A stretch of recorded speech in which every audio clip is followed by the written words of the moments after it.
Hello, everybody. My name is Blaze with Blaze News, and yesterday's episode was so great. Here's a part two. I don't know when part three will be because we're probably switching the news from other places because Florida slightly taking away my will to live. For our first story, a driver's dash cam sends him to jail. A 25-year-old driver in Florida was in an accident and was trying to prove that he wasn't at fault. So he gave the police his dash cam so they could see it wasn't him who started the accident. The only problem was the dash cam also included footage of him robbing a beauty store. He was destined to go to jail. He is on footage in his own car that he recorded of him getting a bat out of his trunk and breaking the glass to the store to get in. How do you go from proving you didn't do something to proving you did an unrelated thing? What?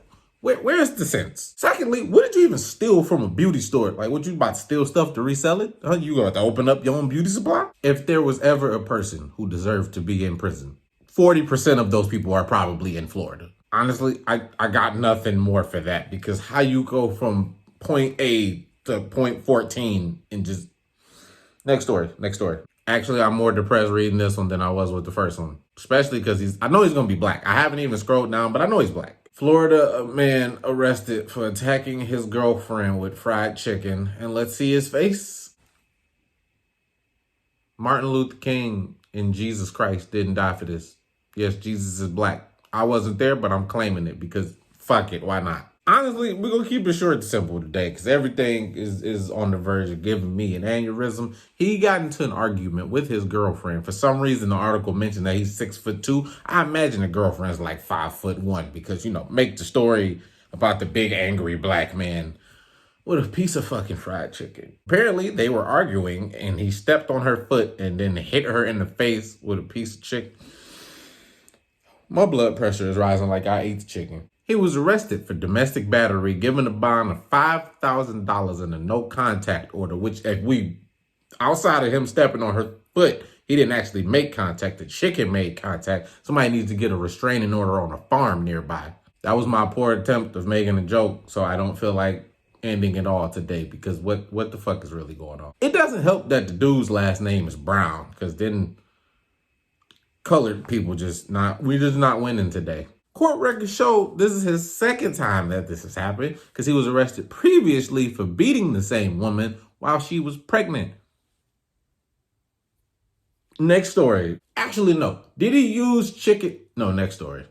Florida man with no arm stabs a tourist. You know what kind of luck you gotta have to get stabbed by a motherfucker with no arms? He has all the reasons not to stab you, and yet he still stabbed you. I'm starting to think the only Florida part of this story is that the man didn't have any arms, because if he stabbed you, I'm not gonna lie. I'm not saying you did deserve it. I'm not saying that, but it's looking like you did. An armless Florida man was arrested after he allegedly stabbed a tourist. I don't know, man. You ain't got no arms, and they say you stabbed somebody, you 100% did that shit or you didn't. Ain't no alleged. Jonathan Crenshaw is a homeless street artist in Miami, Florida, who frequently paints on canvases near tourist attractions. Come on, man, this dude is wholesome as hell. He out here painting with his feet. He is 46 years old, uses his feet to paint, and allegedly used his feet to stab tourist Caesar Coronado.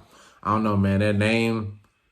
What did Caesar do? Because now I got questions. I might be defending this one. Miami Beach police allege the artist clutched a pair of scissors with his feet, stabbed the visitor twice.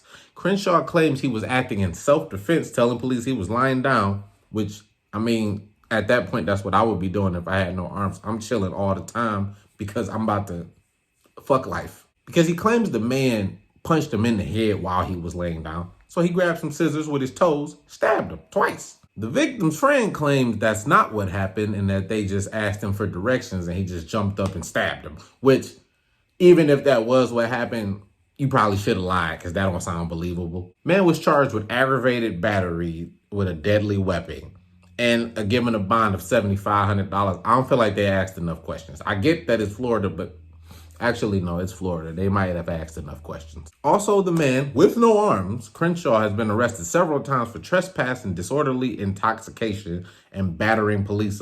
He battering police with no arms? Because the disorderly intoxication, he ain't got no arms. You let that man fucking drink however he's doing it. He also accused his mother of allegedly feeding him rat poison and did not wish to discuss how he lost his arms or if he was born without them. And man, that man got it hard enough. Mind your goddamn business. I'm on his side until other. No, I'm not. Let me not even lie like that. I'm possibly in the realm of maybe considering the option of maybe being on his side. For our next story, Florida man rips urinal off bathroom wall and runs out of restaurant naked into the woods. No, you're not high. That edible is not hitting you that hard. That is something I actually just said because it actually happened. Gonna keep it short and sweet because there's not much to the story and they haven't even found him. Dude went to the bathroom, took a piss. Obviously, he liked how his penis filled in that urinal. He ripped it off the wall and then ran out and they never found him. He just stole a urinal and is possibly happily married, living happily ever after somewhere in the middle of the woods. He has to be tripping balls on a drug that only exists in Florida because the story goes he ripped the urinal off the wall and obviously water's going everywhere. The employees at the restaurant start saying, hey, what the fuck you doing? And he was like, hey, yo, what you mean? And he got naked, took the urinal and ran off. Maybe that's what I need to do. Maybe that's why my life is not the way it should be. I'm not just ripping urinals off the wall. Oh my God. This is giving me a nosebleed. And for the final story and probably my favorite headline for the day, Florida man on crack leads cops on wild chase, allegedly steals CapriSuns. When you do wild shit and then there's an alleged attached onto the wild shit you already did, just book him at that point. That's literally it. The man who robs houses, the police finally caught up with him. He drives in his car, gets away, and as they're chasing him, he stops. He literally just stops in the middle of trying to evade the police to steal some CapriSuns. It doesn't say from where, but he stole some CapriSuns and they asked him, what the fuck are you doing? That's probably how they said it. Let's be real. They asked him what the fuck he was doing. He was like, hey man, smoking crack makes me thirsty. Honesty? Do we get points for honesty? That's it for today's show. I'm fucking sick of this. I'm gonna do it again tomorrow because this is my life. It won't be Florida centric because I have a headache. I have a massive headache. What is my browser's password? Because I'm not about to go through this. I'm not about to end my night this way. I had a terrible dream last night, and it's not happening again because of get off my screen. That's the end of the video song. All right, bye.